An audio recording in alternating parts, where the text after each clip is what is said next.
কিছুই ঘটুক না কেন আওয়ামী লীগকে তার রাজনীতিটা করতে দেওয়া উচিত। যা কিছুই ঘটুক না কেন তাকে নির্বাচনী প্রক্রিয়ার বাইরে রাখা ঠিক হবে না। আওয়ামী লীগ তার ইতিহাস আছে, ঐতিহ্য আছে।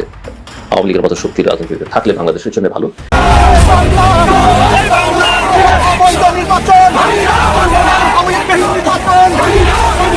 এবার নির্বাচন বাতিলের দাবিতে আওয়ামী লীগ ও পুলিশের দফায় দফায় ত্রিমুখী সংঘর্ষে রণক্ষেত্রে পরিণত হয়েছে ধানমন্ডির রাজপথ।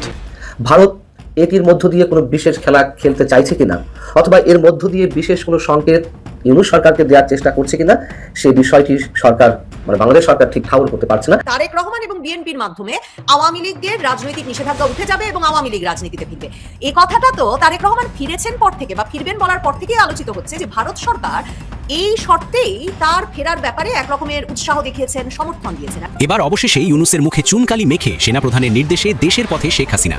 দর্শক, এইমাত্র পাওয়া একটি তাজা খবর। দর্শক, আপনাদেরকে যে ভিডিওটি দেখাবো সেটি দেখলে আপনারা চমকে যাবেন। যে খবরটি শোনার জন্য আপনারা গভীর আগ্রহে বসে থাকেন, সেই খবরটি দেখতে পারবেন এই ভিডিওতে। দর্শক, দেশ জুড়ে আবারও উত্তেজনা শুরু হয়েছে। 12 তারিখকে ঘিরে রাজনীতিতে চলছে চরম উত্তেজনা।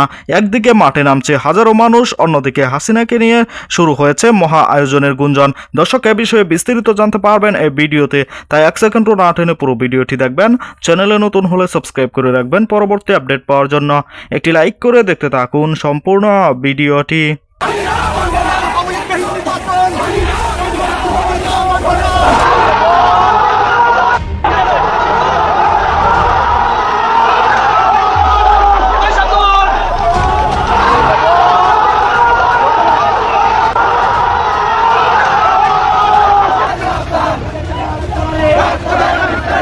এবার নির্বাচন বাতিলের দাবিতে আওয়ামী লীগ ও পুলিশের দফায় দফায় ত্রিমুখী সংঘর্ষে রণক্ষেত্রে পরিণত হয়েছে ধানমন্ডির রাজপথ।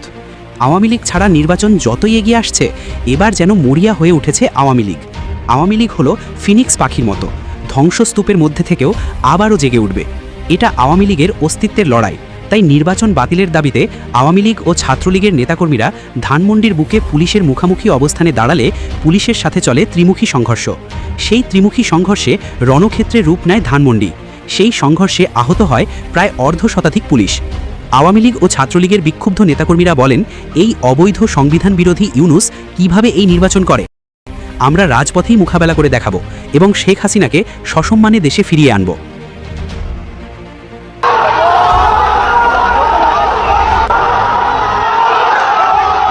সকল জল্পনা কল্পনার অবসান ঘটিয়ে সেনাপ্রধানের নির্দেশেই দেশে ফিরছেন হাসিনা। জানা গেছে তিনি তেজগাঁও বিমানবন্দরে অবতরণ করবেন। তো দর্শক, চলুন দেখে আসি বিস্তারিত।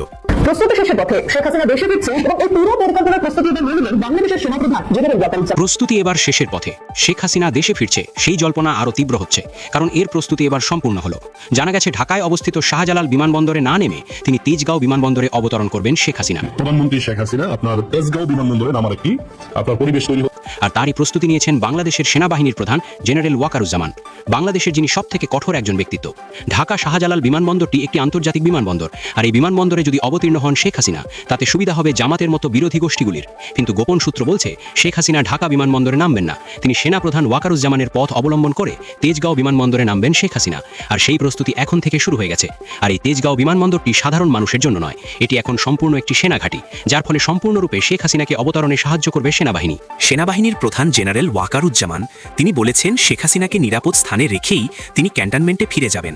সেনানিবাসে এই হচ্ছে মোটামুটি বিষয়, এবং আমি আজকে সকালেও চিফ অ্যাডভাইজার মহোদয়ের সাথে। এবার ষড়যন্ত্রকারীর বিরুদ্ধে ব্যবস্থা নিতে শুরু করলেন বাংলাদেশের সেনাপ্রধান। তাই এবার সেনাপ্রধানের কঠোর ব্যক্তিত্ব আর বুদ্ধির কারণে হাসিনা নিরাপদে দেশে ফিরতে পারবেন বলে অভিমত বিশেষজ্ঞ মহলের। ক্যান্টনমেন্টের ভেতরে কিন্তু একটা পরিবর্তন ঘটে গেছে এবং আর্মির পক্ষ থেকে আরো জানিয়ে দেওয়া হয়েছে অচিরেই অপারেশন ক্লিন হার্ট 2 নামে একটি সন্ত্রাস বিরোধী অভিযান দেশব্যাপী পরিচালিত হবে।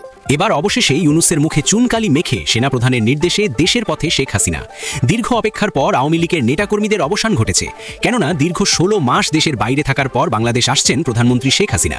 জানা যায় তিনি তেজগাঁও বিমানবন্দরে সে অবতরণ করবেন। সেখান থেকে সেনাপ্রধান জেনারেল ওয়াকার উজ্জামানের পথ অনুসরণ করেই তিনি তার বাসভবনে আসবেন। জানা যায় দীর্ঘদিন ধরে ক্ষমতায় ছিল শেখ হাসিনা সরকার, কিন্তু জুলাই আগস্ট মাসে অবৈধ ইউনূস তার ছাত্র জনতাকে লাগিয়ে শেখ হাসিনাকে ক্ষমতাচ্যুত করেন। তখন তিনি দেশ ত্যাগ করতে বাধ্য হয়েছিলেন। এবার শত বাধা পেরিয়ে গিয়ে সেনাপ্রধানের নির্দেশেই দেশে ফিরছেন তিনি। জানা যায় হাসিনার ভারতের সব কার্যক্রম সম্পন্ন হয়েছে। এবার আদেশ আসলেই বাংলাদেশের পথে পা রাখবেন প্রধানমন্ত্রী শেখ হাসিনা। এবার ইউনুস মহাজন পালাবে কোথায়? তিনি যে অবৈধভাবে ক্ষমতা দখল করেছে সেটার জবাব তাকে দিতেই হবে। শেখ হাসিনার হাত থেকে ইউনুস রক্ষা পাবে না। এদিকে জানা যায় সেনাপ্রধানের নির্দেশের পরপরই আওয়ামী লীগের অঙ্গ সংগঠনের নেতাকর্মীরা এবং ছাত্রলীগের কর্মীরা লাঠি নিয়ে ঢাকা শহরের বিভিন্ন স্থানে আন্দোলন মিছিল চালাচ্ছে, কারণ তারা ইতিমধ্যে জেনে গেছে তাদের নেত্রী খুব শীঘ্রই বাংলাদেশে ফিরছেন। এটা তাদের জন্য অত্যন্ত খুশির খবর।